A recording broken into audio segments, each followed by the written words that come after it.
कामधेनु भवन भोपाल द्विवर्षीय पशुपालन डिप्लोमा धारकों ने 5वीं बार सौंपा ज्ञापन। उच्च न्यायालय के स्पष्ट आदेश के बावजूद अब तक नहीं मिली नियुक्ति। भोपाल स्थित कामधेनु भवन में आज दिनांक 3 दिसंबर 2025 को द्विवर्षीय पशुपालन डिप्लोमा धारक अभ्यर्थियों ने अपने न्यायसंगत अधिकारों की मांगों को लेकर 5वीं बार विभाग को ज्ञापन सौंपा। यह प्रदर्शन पूर्णतः शांतिपूर्ण, अनुशासित और लोकतांत्रिक तरीके से संपन्न हुआ। वेटरनरी डिप्लोमा होल्डर एसोसिएशन के मनोज नागले ने बताया कि अभ्यर्थियों का मुख्य मुद्दा यह है कि ABFO भर्ती 2024-25 के दौरान उच्च न्यायालय द्वारा डिप्लोमा धारकों को सहायक पशु चिकित्सा क्षेत्र अधिकारी पद पर नियुक्ति देने के स्पष्ट निर्देश दिए जा चुके हैं। वहीं बता दें कि साथ ही जिन डिग्री धारकों को पूर्व में नियुक्ति प्रदान की गई थी, उनकी नियुक्ति उच्च न्यायालय के अंतिम आदेश के अधीन थी, उन नियुक्तियों को अभी तक निरस्त किया गया है और न ही उन पदों पर डिप्लोमा धारकों की नियुक्ति की गई। Madhya Pradesh veterinary diploma holders association की प्रमुख मांगे उच्च न्यायालय के निर्णय को तत्काल लागू किया जाए, VFO भर्ती 2024 को बिना विलंब पूर्ण किया जाए और पात्र आपात सूची जारी कर योग्य अभ्यर्थी को शीघ्र नियुक्ति दी जाए। जिन डिग्री धारकों की नियुक्ति न्यायालय के अंतिम आदेश के अधीन लंबित थी, उनकी नियुक्ति निरस्त करी है, उनकी जगह डिप्लोमा धारकों को नियुक्ति प्रदान की जाए। भविष्य में सहायक पशु चिकित्सा क्षेत्र अधिकारी पर भर्ती प्रक्रिया को भर्ती नियमों को और न्यायालय के आदेशों के अनुरूप पूर्णतः डिप्लोमा धारक आधार पर किए जाए। अंत में अभ्यर्थियों ने चेतावनी दी है कि यदि विभाग द्वारा शीघ्र सकारात्मक कार्रवाई नहीं की जाती है तो आंदोलन को प्रदेश भर में व्यापक रूप दिया जाएगा, परंतु वह चरण भी पूरी तरह शांतिपूर्ण, संवैधानिक और लोकतांत्रिक तरीके से किया जाएगा। वेटरनरी डिप्लोमा होल्डर एसोसिएशन के प्रदेश उपाध्यक्ष मनोज नागले ने कहा, पशुपालन विभाग द्वारा 1 जून से 5 जून तक 498 सफल अभ्यर्थियों का दस्तावेज सत्यापन कराएगा। इनमें से 327 डिप्लोमा अभ्यर्थियों की पात्र अपात्र सूची विभाग ने जारी कर दी है, परंतु शेष अभ्यर्थियों अर्थात डॉक्टर डिग्री वर्ग के संबंध में आज दिनांक तक कोई भी जानकारी सार्वजनिक नहीं की गई। इस पर गंभीर आपत्ति जताते हुए अभ्यर्थियों ने कहा कि विभाग की या चुप्पी और जानकारी न जारी करना कई संदेह को जन्म देता है। यह प्रश्न उठा रहा है कि विभाग किन कारणों या किस मंशा से डॉक्टर अभ्यर्थी की जानकारी को सार्वजनिक करने से बच रहा है, जबकि पारदर्शिता के मूल सिद्धांत के अनुसार सभी अभ्यर्थी की पात्रता अपात्रता सूची एक साथ और समान रूप से जारी की जानी चाहिए, लेकिन केवल डिप्लोमा अभ्यर्थी को सूची जारी कर शेष अभ्यर्थियों की जानकारी रोकना विभाग की नीयत पर प्रश्न चिन्ह खड़ा करता है। इस बार के परिणाम में ESB ने मुख्य मेरिट सूची के साथ 15% वेटिंग लिस्ट भी जारी की है, परंतु विभागीय स्थिति के अनुसार पहली पोस्टिंग आदेश जारी होने के बाद पशुपालन विभाग में कुल 177 पद रिक्त रह जाएंगे। जारी वोटिंग सूची में केवल 90 अभ्यर्थियों को शामिल किया गया, जबकि शेष अभ्यर्थी जिनके अंक वोटिंग सूची के अभ्यर्थियों के समान अथवा उनके बराबर को अलाउड दिखाया जाएगा। यह प्रक्रिया न केवल अस्पष्ट है बल्कि योग्य अभ्यर्थियों के साथ असामान्य जैसा प्रतीत होता है। ऐसी स्थिति में विभाग द्वारा 177 पद रिक्त होने के बावजूद केवल 90 वोटिंग उम्मीदवारों को मान्यता देने और समान अंक वाले अभ्यर्थियों को बाहर करना न्योचित तथा तर्क संगत नहीं है। अंततः विनम्र निवेदन है कि पशुपालन विभाग और पशुपालन मंत्री ESB से परिणाम का पुनः संशोधन मांगने की प्रक्रिया शीघ्र प्रारंभ करें। रिक्त बचे 177 पदों के लिए समान अंक वाले योग्य अभ्यर्थियों को दस्तावेज सत्यापन हेतु बुलाया जाए। पूरी चयन प्रक्रिया को पारदर्शिता, न्यायसंगत और सामान्यता के आधार पर पूरा किया जाए।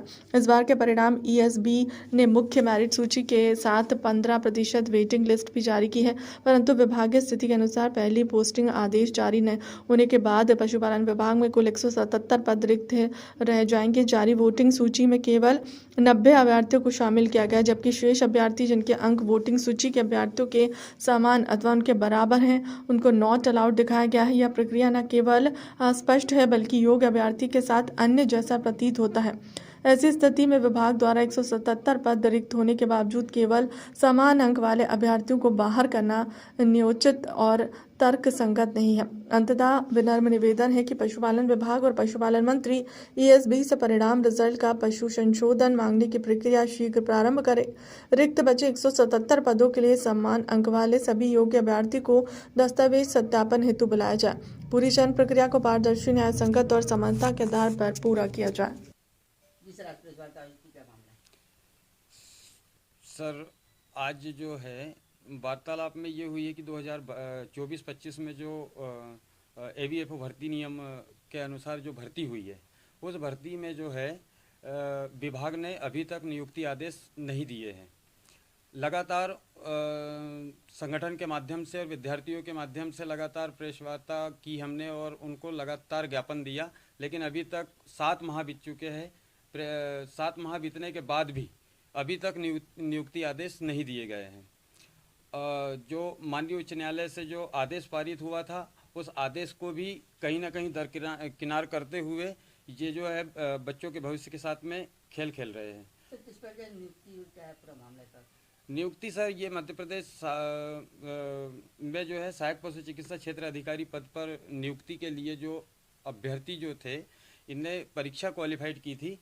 इसका जो मामला है, अभी तक विभाग ने 7 माह बीतने के बाद भी इसका जो निराकरण नहीं कर पाए हैं।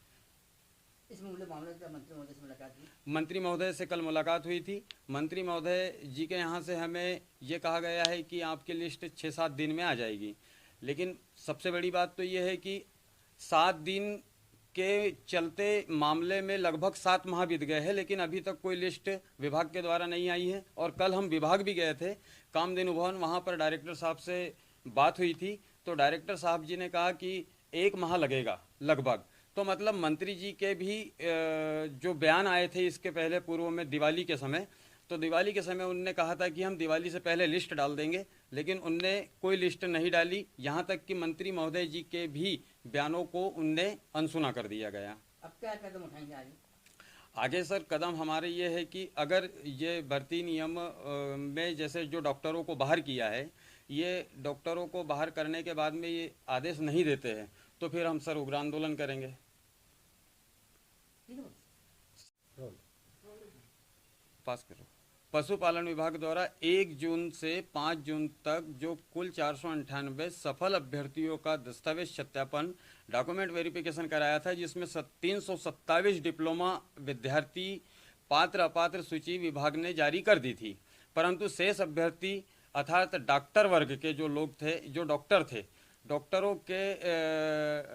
डॉक्टरों का जो मामला था सर, डॉक्टरों का ऐसा था कि उनकी जो पोस्टिंग होनी थी, उसकी जो उनने जानकारी देनी थी, वो जानकारी सार्वजनिक नहीं की गई है ना। तो हमारा मानना ये है कि हमें कहीं ना कहीं ऐसा प्रतीत हो रहा है कि विभाग जो है डॉक्टरों को एक पक्ष में बचाया जा रहा है। ठीक है, इस परिणाम से ईएसबी ने मुख्य मेरिट सूची के माध्यम से जो 15% वेटिंग लिस्ट भी जो जारी की गई, परंतु विभागीय स्थिति के अनुसार पहली वेटिंग आदेश जारी होने के बाद पशुपालन विभाग में कुल 177 पद रिक्त रह जाते हैं। तो 177 पद जारी वेटिंग कुल सूची केवल 90 अभ्यर्थियों को शामिल किया गया है। जो आदेश नियुक्ति है उसमें 90 अभ्यर्थियों को शामिल किया गया है, जबकि शेष अभ्यर्थी जिनके अंग वेटिंग सूची के अभ्यर्थी के समान अथवा उनके बराबर है, जो नॉट अलाउटेड है दिखाया गया है, यह प्रक्रिया न केवल अस्पष्ट है बल्कि योग्य अभ्यर्थी के साथ अन्याय है। इसीलिए और पशुपालन मंत्री साहब से भी और विभाग से भी कि अब देरी न करें और माननीय हाईकोर्ट का जो आदेश आया है उसको पूर्णतः लागू किया जाए। भविष्य में जो भर्ती प्रक्रिया होना है, इसमें डिप्लोमा धारकों को ही मुख्य आधार दिया जाए।